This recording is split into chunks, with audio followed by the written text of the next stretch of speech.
উম্মতেরা মনে রাখবা, সায়াতি আলান নাসি জামানুন, এমন একটা সময় আসবে লা ইয়াবকা মিনাল ইসলামি ইল্লা ইসমু, ইসলামের শুধু খালি উপরের লেভেলটা থাকবে, ভিতরগত সব থাকবে মুনাফিক, সব মুনাফিক থাকবে। সায়াতি আলান নাসি জামানুন, নবীজি বলে গেছেন ১৫০০ বছর আগে, এমন একটা সময় আসবে লা ইয়াবকা মিনাল ইসলামি ইল্লা ইসমুহু, ইসলামের খালি নাম থাকবে, ওয়ালা মিনাল কুরআন ইল্লা রাসমুহু, কুরআনের খালি লেখা আয়াত থাকবে, কুরআনের উপর আমলকারী থাকবে না। আফসোস লাগে, আমরা আজকে বক্তা ওয়াজ করি, মসজিদের ইমাম, হাফেজ সাহেব, মুয়াজ্জিন সাহেব, খতিব সাহেব, বক্তা সাহেব, অমুক পীর সাহেব, তলে তলে খোঁজ খবর লয়ে দেখা গেছে যে হারাম খা। বুজুর্গ স্বপ্নে দেখলেন একটা পাখি, সারা শরীরের ভিতরে উপরে নাম লেখা আল্লাহ।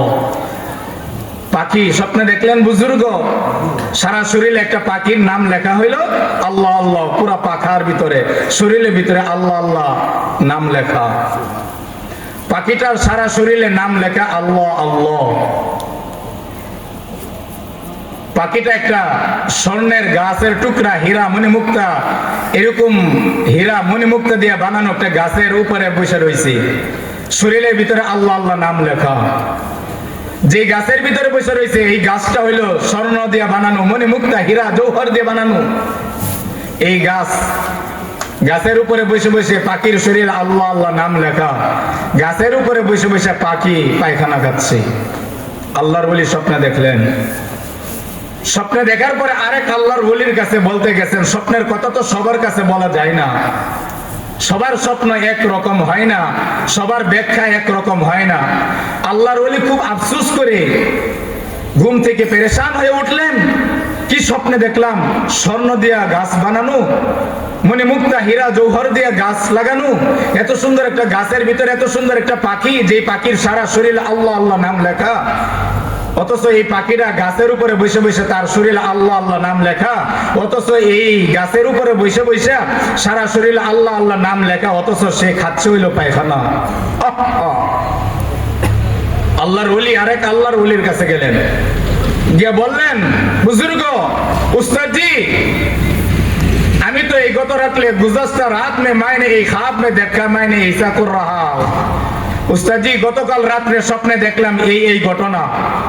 কি বলো? ইয়া আল্লাহ আজাবা, আশ্চর্য ধরনের কথা, কি বলো?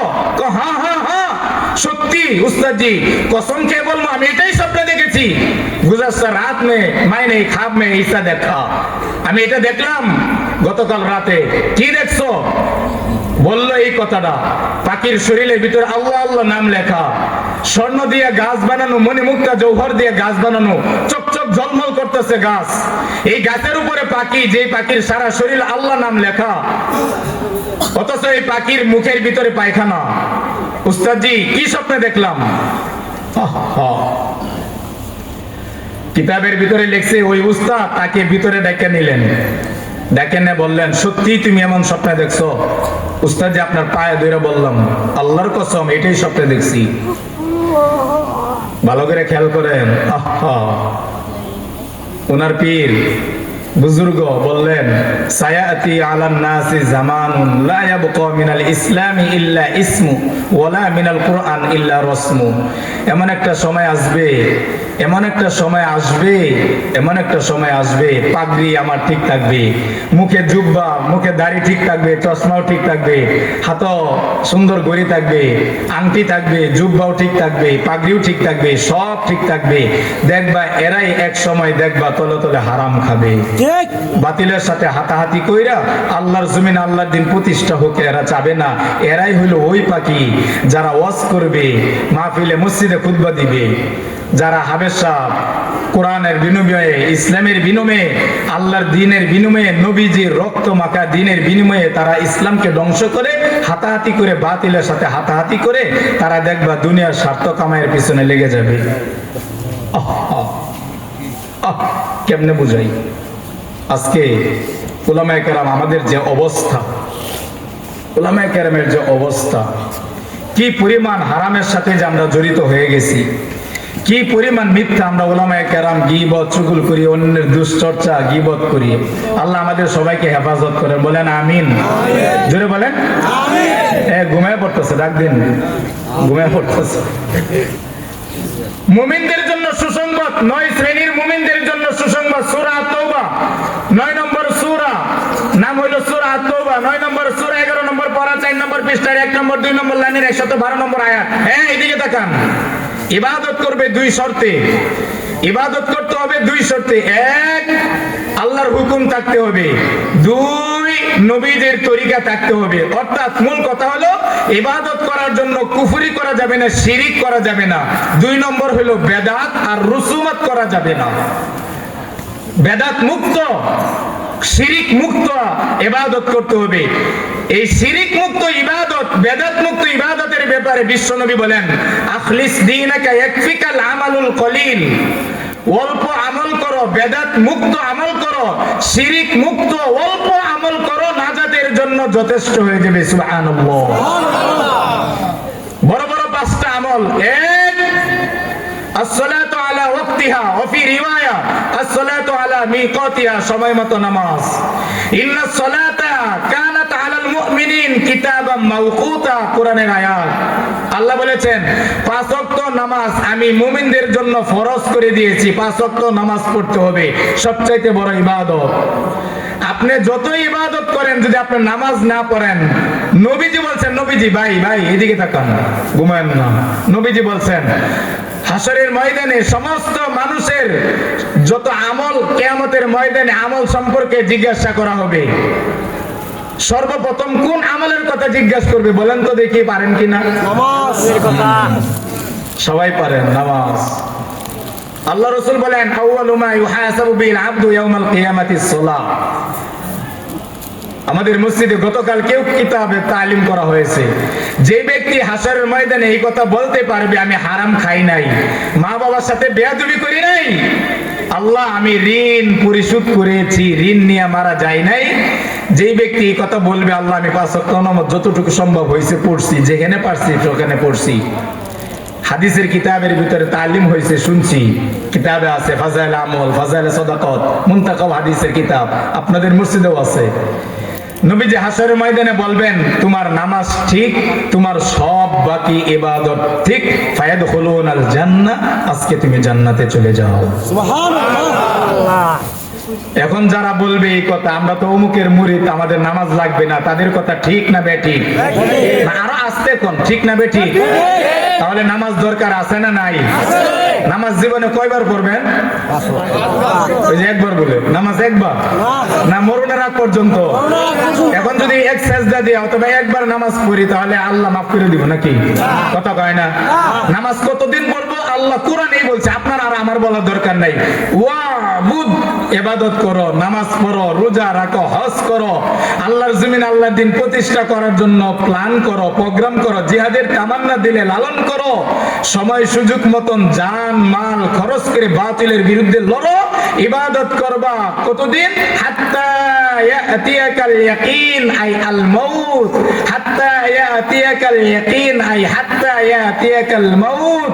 তাফসীরে মাযহারি, তাফসীরে কুরতুবী, তাফসীরে হক্কানিয়া, তাফসীরে মাবাহিস ফি উলুমুল কুরআন, তাফসীরে বয়ানুল কুরআন, বুরহানুল কুরআন, তাফসীরে জালালাইন, কামালাইন সহ এই পৃথিবীতে প্রায় 42টা তাফসীরে কিতাব, সবাই একমত পোষণ করেছেন মুফাসসিরিনে কেরাম, ইবাদত করতে হবে, নামাজ পড়তে হবে, রোজা রাখতে হবে, হজ করতে হবে, যাকাত দিতে হবে, জিহাদের তামান্না দিলের ভিতরে লালন করতে হবে, আল্লাহর জমিন আল্লাহর দিন প্রতিষ্ঠা করতে হবে। কতদিন পর্যন্ত? হাত্তা ইয়াতিয়াকাল ইয়াকিন আই হাত্তা ইয়াতিয়াকাল মাউত, মৃত্যু বরণ করার আগ পর্যন্ত। চিল্লায় বলেন সুবহানাল্লাহ।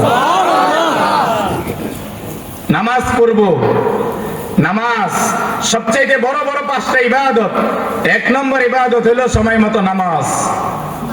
2 নম্বর ওয়াসামাস শাহরাহা, রমজানের রোজা রাখতে হবে, রমজানের রোজা রাখতে হবে, এটা বড় ইবাদত। নামাজ পড়বেন, রোজা রাখতে হবে। 2 নম্বর রোজা রাখতে হবে। বড় বড় 5টা ইবাদতের কথা বলছিলাম। 1 সময় মতো নামাজ, সময় মতো নামাজ। 2 সামাস শাহরাহা, রমজানের রোজা রাখতে হবে। 3 নম্বর ওয়া আহসানাত ফারজাহা, লজ্জাস্থানের হেফাজত করতে হবে। লজ্জাস্থানের গুনাহ থেকে বেঁচে থাকতে হবে, লজ্জাস্থানের গুনাহ থেকে বেঁচে থাকতে হবে। 4 নম্বর অবিরুল ওয়ালিদাইন, মা বাবার খেদমত করতে হবে। 5 নম্বরের কথা বলবো না রেখে দিব? কথা কয় না, আওয়াজ জোরে হইছে না, এটা বলা যাবে না। নামাজ পড়বেন, রমজানের রোজা রাখবেন, লজ্জাস্থানের হেফাজত করবেন, মা বাবার খেদমত করবেন। 5 নম্বরটা আর 3 মাস পরে কইলে ব্যবসা তো আপনাদের এরকম মনে হইতেছে, অথচ 5 নম্বরটা কিন্তু জরুরি। এই 4 নম্বরটার চাইতে 5 নম্বরটা সবচেয়ে বেশি জরুরি। বলবো? কথা কয় না, জোরে কোন বলবো? রাগ করবেন না তো? বিএনপির ভাইয়েরা, আওয়ামী লীগের ভাইয়েরা, জাতীয় পার্টির ভাইয়েরা, আর অন্য দলের ভাইয়েরা যারা আছেন, তারা তো এই কথা বলবেন না যে হুজুর মনে বুট চাওয়ার জন্য হয়েছে। কথা কয় না? না, আমি কোনো বুট চাওয়ার জন্য হয়েছি। আমি উস্তাদকে সামনে রেখে বলছি, এই মুহূর্তে যদি আমার কথাটা ভুল হয় তাহলে আমার উস্তাদ দিয়ে ধরাই দিব, আমি সবার সামনে কেন ধরে মাপ চাইব, আর বলবো না। আমি হাদিস পড়ছি এই জন্য বলতেছি, আবু হুরায়রার হাদিস, বুখারী, মুসলিম, আবু দাউদ, তিরমিজি, নাসাই, ইবনে মাজাহ। এদিকে তাকান, শরহে মুওয়াত্তা মালিক, মুস্তাদরাকে হাকিম, দারবি, কুতনি, মুসান্নাফে আব্দুর রাজ্জাক, মুসান্নাফে আব্দুল শাইবা। এই 13টা কিতাবের নাম বললাম। এরকম 70টা হাদিসের কিতাবের একই রাবি একই ভাবে বর্ণনা করেছেন। 5 নম্বরটা সবচেয়ে গুরুত্বপূর্ণ। আল্লাহর নবীর সবচেয়ে যেই সাহাবী সবচেয়ে বেশি হাদিস বর্ণনা করেছেন, দেখি তো কে বলতে পারেন, নাম কি? আবু হুরায়রা। মাশাআল্লাহ। আল্লাহ আমার যুবক ভাইকে আবু হুরায়রার সাথে কবুল করেন, বলেন আমিন। যে সাহাবীর কথা বলবো উনিও যুবক ছিলেন, ওনাদের মতনই যুবক ছিলেন। এই জন্যই যুবকদের ব্যাপারে নবীজি বলছেন, বুখারী মুসলিমের হাদিস, সাবাতুন ইউজিল্লুহুমুল্লাহু ফি জিল্লি ইয়াওমা লা জিল্লা ইল্লা জিল্লু। কাল কিয়ামতের ময়দানে আল্লাহ ওই দিন আরশের নিচে 7 শ্রেণীর লোকদেরকে আরশের নিচে আল্লাহ কুদরতি ভাবে ছায়া দিবে, যেই দিন আল্লাহর ছায়া ছাড়া অন্য কোনো ছায়া থাকবে না। তার ভিতরে একটা হলো যুবক, যে যৌবনকালে আল্লাহর ইবাদতে কাটাইছে। আল্লাহ যুবকদেরকে ইসলামের জন্য কবুল করেন, বলেন আমিন। আপনারা যারা মসজিদের সাথে সম্পৃক্ত আছেন তাদের কথাও আছে। নবীজি বলেন, ওয়ারাজুলুন কলবু মুআল্লাকুম বিল মাসাজিদ, যার অন্তর মসজিদের সাথে লেগে থাকে তাকেও আল্লাহ আরশের নিচে ছায়া দিবে। সুবহানাল্লাহ কোন? আবু হুরায়রার হাদিস 5 নম্বর। বড় বড় ইবাদতের ভিতরে 1 নম্বর ইবাদত সময় মতো নামাজ, 2 নম্বর রমজানের রোজা রাখা, 3 নম্বর লজ্জাস্থানের হেফাজত করা, 4 নম্বর মা বাবার খেদমত করা, 5 নম্বর হাদিস শোনাই। عن أبي هريرة رضي الله تعالى عنه أنه قال قال رسول الله صلى الله عليه وسلم। আবু হুরায়রা রাদিয়াল্লাহু তাআলা আনহু আল্লাহর নবী থেকে হাদিস নকল করেন, মান মাতা। ভালো করে খেয়াল করে মনোযোগ সহকারে শুনেন। আমি এতক্ষণ পর্যন্ত যা আলোচনা করছি অথবা আরো যে সময়টুকু করব, আপনার কোনো আলোচনা মুখস্থ করা মনে রাখার দরকার নাই। এই হাদিসের এবারটা তরজমাটা মুখস্থ করে যায়, আর কিছু লাগবে না। নবীজি বলেন, আবু হুরায়রা নকল করেন আল্লাহর নবী থেকে, মান মাতা, কোন ব্যক্তি নামাজ, রোজা, হজ, যাকাত, তাবলীগ, দান, সদকা, মসজিদ, মাদ্রাসা, খানকা, পীরগিরি, আরো যত ভালো ভালো কাজ আছে সব জীবনে করেছে, কিন্তু মান মাতা, মারা গেছে এমন অবস্থায়, লাম ইয়াগজু, কোনদিন তার দিলের ভিতরে জিহাদ করতে হবে এই তামান্না দিলে আসে নাই। ভুল বলতেছি নাকি উস্তাদ? সঠিক বলতেছি। উস্তাদ জি আপনি মাথা লড়ায় বলেন, ওনার দিকে তাকায় বলেন, দেখেন আমি তো ভুল বলতেছি না। মান মাতা, কোন ব্যক্তি যদি এমন অবস্থায় মারা যায়, লাম ইয়াগজু, জিহাদ করে নাই, জিহাদের তামান্না দিলে লালন করে না। মান মাতা ওয়ালাম ইয়াগজু ওয়ালাম ইউজাহিদ ফি সাবিলিল্লাহ, আল্লাহর রাস্তায় জানমাল দিয়ে জিহাদ করে না, জিহাদের তামান্না দিলে নাই। মাতা আলা শুবাতুম মিন নিফাক। এদিকে তাকান, কোন ব্যক্তি যদি যত ইবাদত আছে সব করেছে, কিন্তু তার দিলের ভিতরে আল্লাহর জমিনে আল্লাহর দিন প্রতিষ্ঠা করতে হবে এই কথা দিলে লালন করে না,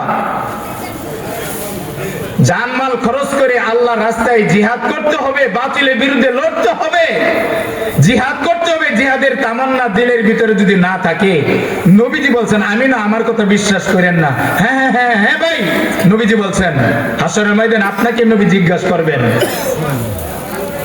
নবীজি জিজ্ঞাসা করবেন, মান মাতা ওয়ালাম ইয়াগজু ওয়ালাম ইউজাহিদ ফি সাবিলিল্লাহ, তুমি তো সব ইবাদত করছিলে আল্লাহর জমিনে যে আল্লাহর দিন প্রতিষ্ঠা করতে হবে, এই তামান্না তোমার দিলের ভিতরে আসিল কিনা? যদি এই তামান্না না থাকে, নবীজি বলেন মা তাআলা শুবাতুম মিন নিফাক, তুমি কেমন জানি মুনাফিক অবস্থায় মারা যাবা। নাউজুবিল্লাহ, জোরে কোন নাউজুবিল্লাহ। এখন জিহাদ কি? আমাদের সমাজের মধ্যে জিহাদ বলতে আপনি আমাকে মারবেন, আমি আপনাকে মারবো, বিষয়টা কিন্তু এরকম না। জিহাদ কি? জিহাদের জন্য শর্ত আছে। জিহাদ কি? জিহাদের জন্য হুকুম আছে। জিহাদ হইল, ধরেন কথার কথা, বাংলাদেশের প্রেসিডেন্ট ভারতের সাথে যুদ্ধ লাগছে, আমেরিকার সাথে যুদ্ধ লাগছে, পাকিস্তানের সাথে যুদ্ধ লাগছে, সৌদি আরবের সাথে যুদ্ধ লাগছে। কথার কথা, বাংলাদেশের প্রতিটা মানুষের ইঞ্চি ইঞ্চিকে রক্ষা করার জন্য, বাংলাদেশের প্রতিটা মানুষের জমিন, প্রতিটা মানুষের সবকিছু রক্ষা করার জন্য যদি সরকার ঘোষণা করে বলে যে আমি পারতেছি না, যার যা আছে টাকা পয়সা ধন দৌলত যার যা আছে এটা নিয়ে বাতিলের বিরুদ্ধে লড়ার জন্য যে যেখানে আসো সেখান থেকে বেরিয়ে পড়ো, এটার নাম হইল জিহাদ। জিহাদ ঘোষণা করতে হবে, আমি আর আপনি না। আমি যদি বলি পুরাবাড়ি বাজারে ইমাম সাহেব জিহাদ করি, আপনার লাফায়া পড়লেন, আরেকজনকে মারলেন, এটার নাম জিহাদ না। আপনি আমাকে মারবেন, আমি আপনাকে মারবো, এটার নাম জিহাদ না। ফিতনা করার নাম জিহাদ না। উল্টা পাল্টা বলা আর স্লোগান দেওয়ার নাম জিহাদ না। জিহাদ ইবাদত। জিহাদ সবচাইতে নবীর বড় ইবাদত। জিহাদ আল্লাহ রসুলের ইবাদত। জিহাদ আল্লাহ পাক রব্বুল আলামিন কুরআনুল কারীমের 500 আয়াতের উপরে নাজিল করেছেন। নামাজের কথা কুরআনুল কারীমে আল্লাহ 82 বার বলেছেন। হজের কথা বলেছেন, যাকাতের কথা বলেছেন, তাবলীগের কথা বলেছেন, আরো যত ইবাদত আছে সমস্ত ইবাদতের কথা বলেছেন।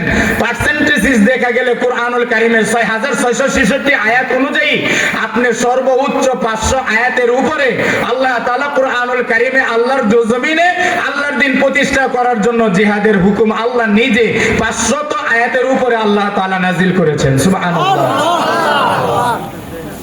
এই জন্য এটা তামান্না দিলের ভিতরে থাকতে হবে।